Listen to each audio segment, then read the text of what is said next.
I welcome all of you. Thank you on behalf of the Waterman of India, Tarun Bharat Singh, Tarun Bharat Sangh. I welcome all of you, and I request all of you can unmute. Basically, we are the only participants because we are giving live through some other stream, Facebook and other things, so that this is no other persons are going to interrupt us. Only we are the speakers and these people. And my name is Satyanarayana. I'm actually working for Dr. Rajendra Singh as the national convener for Jal Biradari, looking after the water activities. Also, a local party called Janasena, which is formed to fight, to protect the environment and to fight against the corruption. It's not the routine political party. I am the general secretary environment there. So I'm not actually getting into politics here. One thing, I actually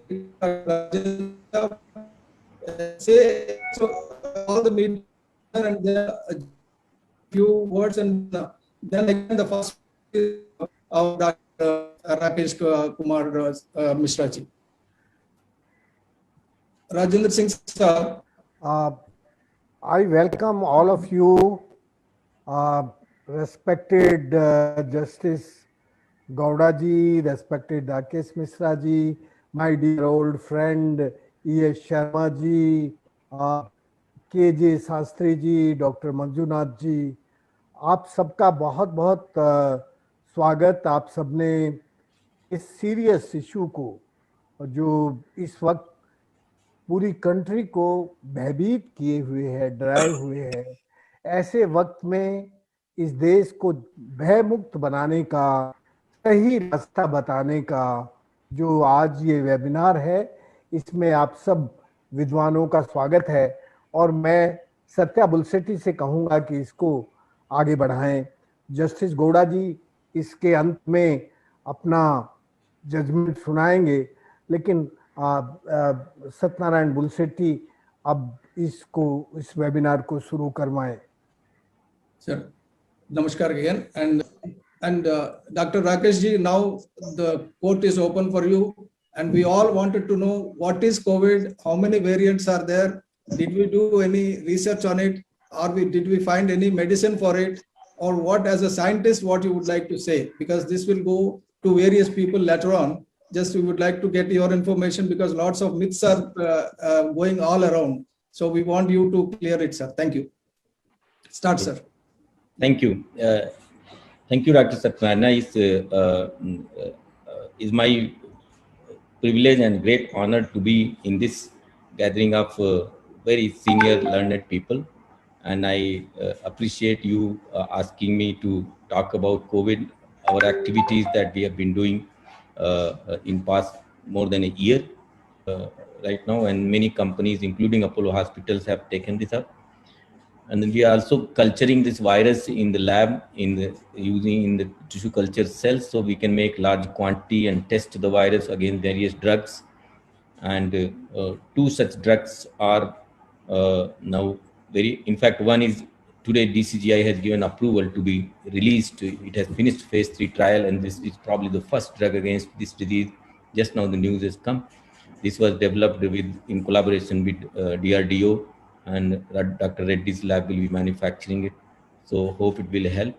We have made another antidote against this virus by making the large quantity of virus and neutralizing it and then injecting in the horses and collect the antidote from there, and that has been tested and found good in lab. And now this is going to phase 1, phase 2 trial from next week. It is done with a company called Vins Biologicals in Hyderabad. They have a lot of big horse farm. So I would just very briefly tell what we know about this virus and this disease and various aspects, and then maybe towards the end I will describe what CCMB, the research institution for which I work, has contributed in this effort. So as the origin of this virus, we all know suddenly pandemic, from where it came. So that was the first question. Although we know that this virus has originated from bats, but the scientific evidence is not enough to say that it has come directly from the bat. It has gone through one more host, and that is under debate whether it's pangolin or something else. But one thing is certain is this is an animal virus that has come to humans and has become such a big pandemic. The only message here is that we have intruded nature and not respected wildlife, and that is why we have exposed ourselves to this danger. If we destroy the nature, the bats and animals will then come out, and then when they come out, their viruses, their disease for which they are used to, but we are not, and this becomes a huge problem for us. And that is how this has originated in Wuhan, which is a wet market where wild animals are brought and sold. And that is how the virus jumped to humans and became a huge problem. The first lesson, most important lesson, is that respect nature.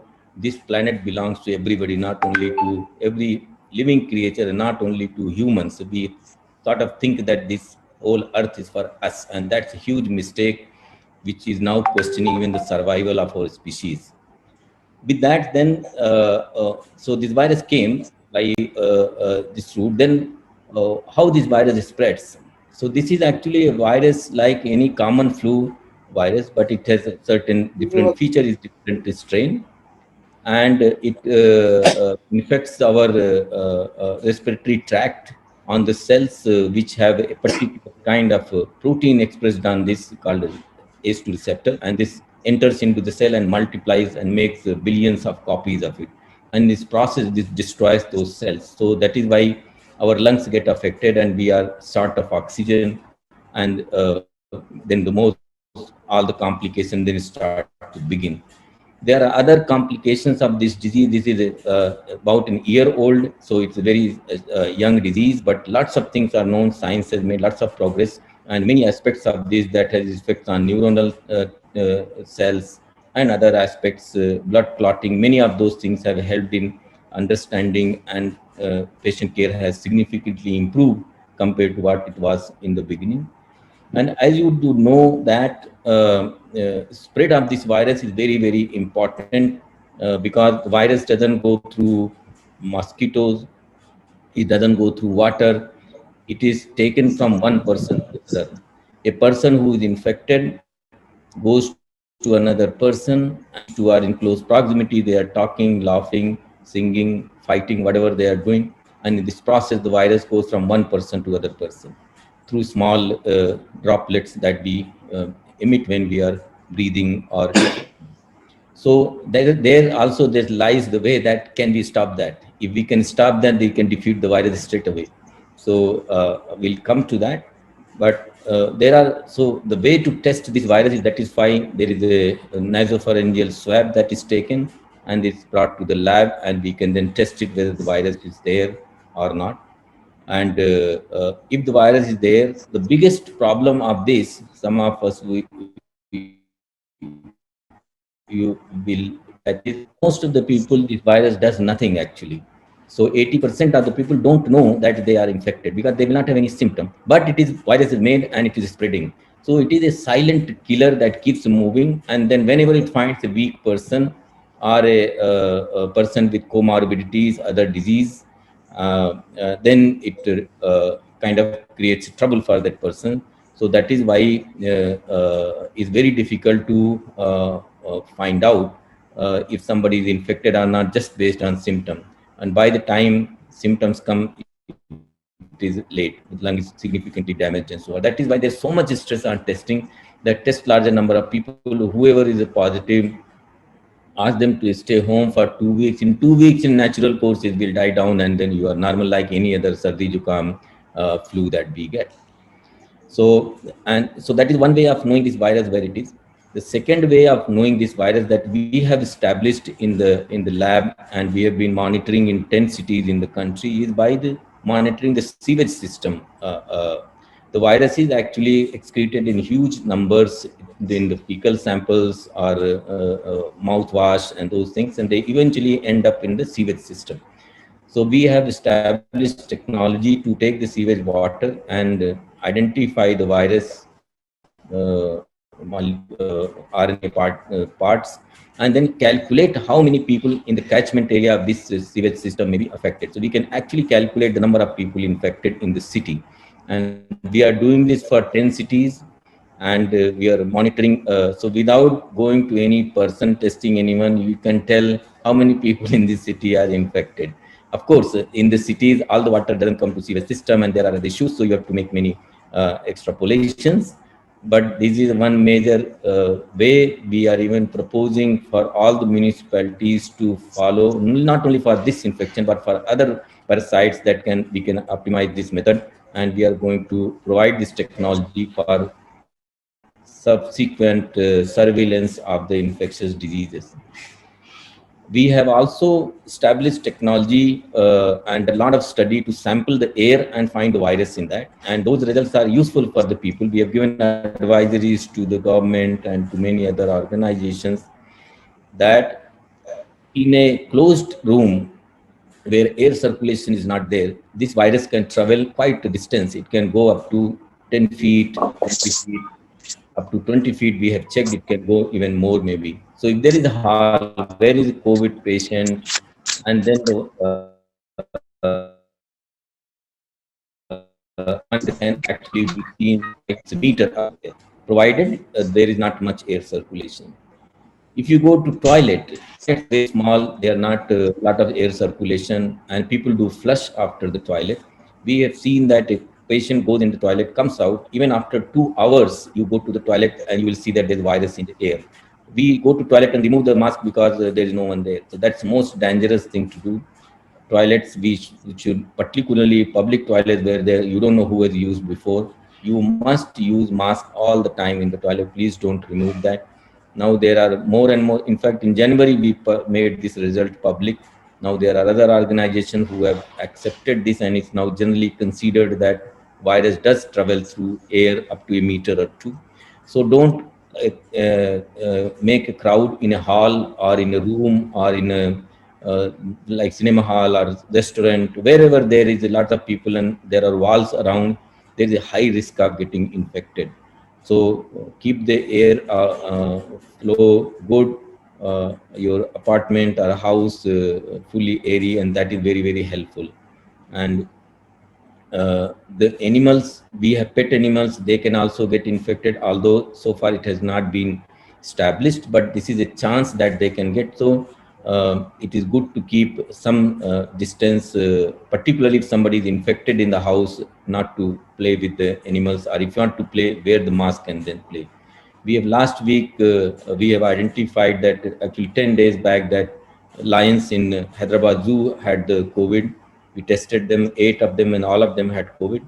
And because they were showing the symptom, with the cooperation of the Central Zoo Authority and the Hyderabad Zoo, we collected sample and then we are monitoring them. Lions have recovered, they are good, they are now eating, but we have now developed a protocol how to give them food without because they can get infected because of the zookeeper or the meat that is given to them. So now we have made the protocols how to prevent spreading from that. But the message from this is that animals can get infected and they can serve as a reservoir for the newer pandemics to emerge. In fact, Government of India has taken very strong, very quick action. And some of you may be knowing that last week, all the zoos in the country were closed for 2 weeks.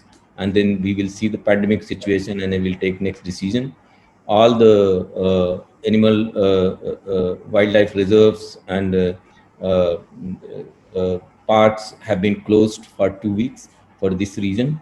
And that's very good step to do, because we know that the lions can spread from one another and they are more social animals, so they can spread. That much risk is not there, for example, for leopards or tigers, because they're not social, so they don't go to near each other. So that is something important to know. That's why I started out with the nature, and we should find our coordinates in nature and not try to dominate it. Then this disease has been one of the problem of this virus is that we don't know that we are somebody is infected. At the same time, this virus keeps changing. Its nature is such that it keeps changing. Like flu, every year we get infected by flu. Every 6 months, sometime we get infected because the virus has now changed its code. Our immune system is not able to pick, and then we go through infection. Similarly, this virus has a tendency to mutate. and every 2-3 months you will see new what is called variants they come, and so they keep replacing each other. Generally the variants are not a problem because that is normal course, and most of time one will be little more infectious than other and it will replace the other one.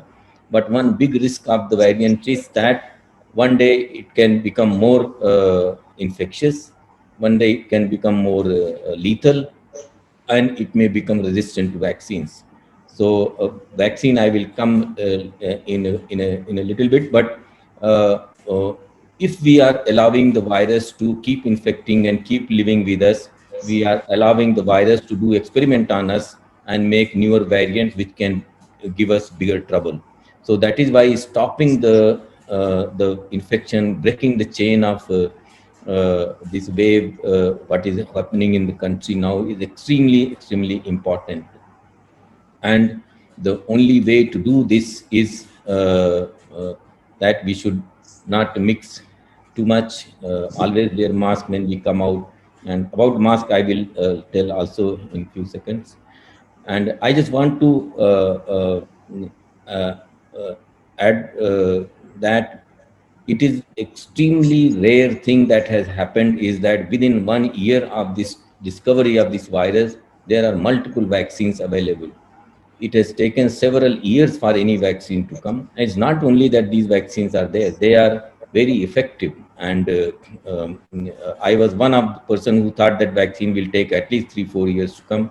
But luckily I was proven wrong and vaccine is around. And we know vaccine is safe. We know vaccine is effective. It is already helping people, saving lives already. And many questions I keep getting. So I just preempt those questions and say that in India now there are 2 vaccines available. Both are equally good, equally safe, equally effective. And all of us, as soon as we can find, I hope all of you here are senior, you have already gotten your dose. If not, try to get it as soon as possible because they are very big help. Even after vaccine, 20-30% of people may get infected, but they will not be very sick. They will not need to go to hospital, or even if you had to go to hospital, there is hardly any report that anybody has died. So it is very safe to have and very useful. And many countries have already started having a big benefit of the vaccine, like Israel, UK, America. Our vaccination is very slow. I think we should do it faster. Some of the variants, as I was saying, can be like this vaccine is made when the virus came in first wave. Now there is wave, there are different variants, and then one question comes whether vaccine is still effective.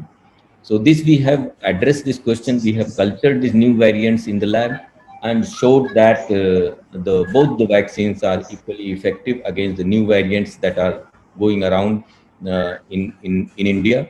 And the variants are there will be many variants actually at a given time, but dominant variants are of 2 kinds right now.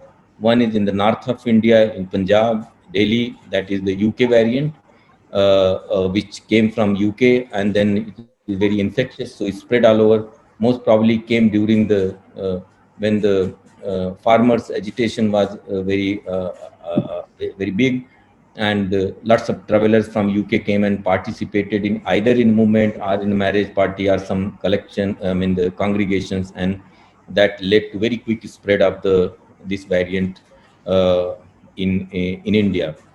At the same time, there were lots of visitors who came to Hyderabad also, and Hyderabad has very good system of everybody who comes international travel has to give the test first, and only if it's negative they are allowed to go.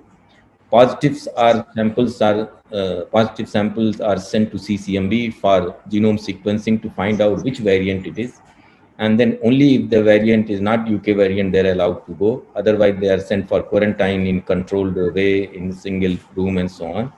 And I'm very happy to say that UK variant has not been able to spread in this part of the country because we have identified hundreds of UK variants and those people were retained.